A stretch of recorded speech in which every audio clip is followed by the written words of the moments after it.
My first question revolves around, of course, what happened in the last week with the resignations of Andy Byford and Peter Tomlin.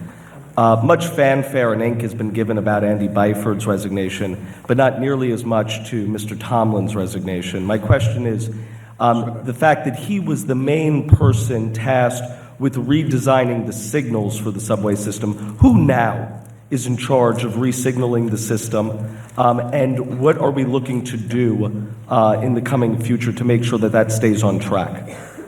So I spoke to Pete Tomlin yesterday. We're actually going to spend more time together this week talking about exactly the issues that you're raising. But I just want to assure you, one, we were already creating a collaborative approach to all of the resignaling projects. While Pete was the signaling expert who was driving thinking about the design, we were also responsible. My group at the new Construction Development Organization was responsible for figuring out the procurement and the logistics of how it would be built, the outage schedule, the bundling process, and so on. So we were already in collaboration. Pete has significant signaling expertise, but there is real signaling expertise at the Transit Authority, at other parts of the MTA.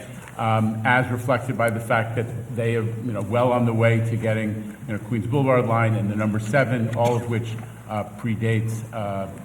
But before Mr. Tomlin came in, we had re-signaled one of 22 lines in the history of the MTA. Where are we now with those? We have the L and the 7. Where are we with the other 20 lines? Who is the point person to actually make sure that gets done in the next 5 to 7 years? I think that's what people care most about. They don't care who's in charge.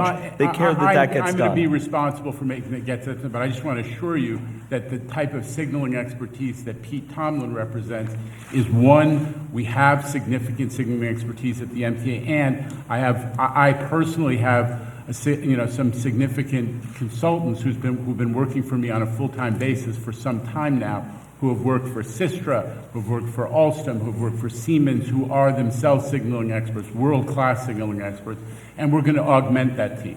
Now, that is not to say that we don't miss somebody like Pete Tomlin, but I am confident that we will have the expertise and, importantly, the construction, the logistics, and the planning know-how to execute on those projects. We've already moved forward with CBTC for the 8th Avenue line, and that was a collaborative project that my organization and Pete's organization set in motion with the new bundling strategy. There was $200 million worth of work that was going to be left behind for more outages at another date with more inconvenience to customers, but my team figured out how to combine that with the CBTC work and get it all done. In that same vein, switching to bus redesign, it looked, at least from a political point of view, that there was a lot of frustration, that there were multiple hands kind of trying to move the redesign, and it caused lots of consternation and frustration on the MTA's part.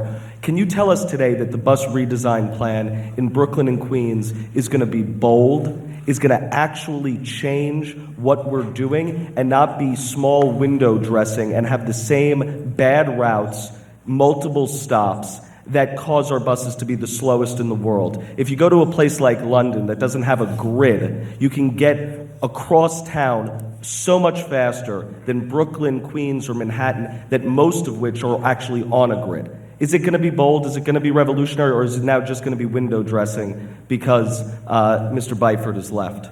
No, I don't think Andy's departure is going to have any role, any reduction in the momentum of bus redesign. I don't think we've gotten it right in Queens. I think the comments of, and I grew up in Queens, and for instance, 74th Street, Roosevelt Avenue subway station is one I spent a lot of time in when I lived in Jackson Heights, which was most of my life. I think the comments of elected officials and customers that there's not enough connectivity to 74th Street and Roosevelt Avenue, which is an accessible station, I think those comments are right. The team which issued the draft on December 30th for Queens is fully cognizant that significant changes have to be made and will be made. The town halls that Senator Comrie mentioned are going to continue in the weeks and months ahead. Brooklyn is obviously further along. There's some tension, Member Carroll, between being bold and taking out, for instance, stops and the concerns of passengers with physical infirmities or senior citizens who very much like more stops rather than fewer. There's a balancing that I think the Queens, that the bus redesign process has struck a pretty good balance. I think in Queens we've got a lot of work to do.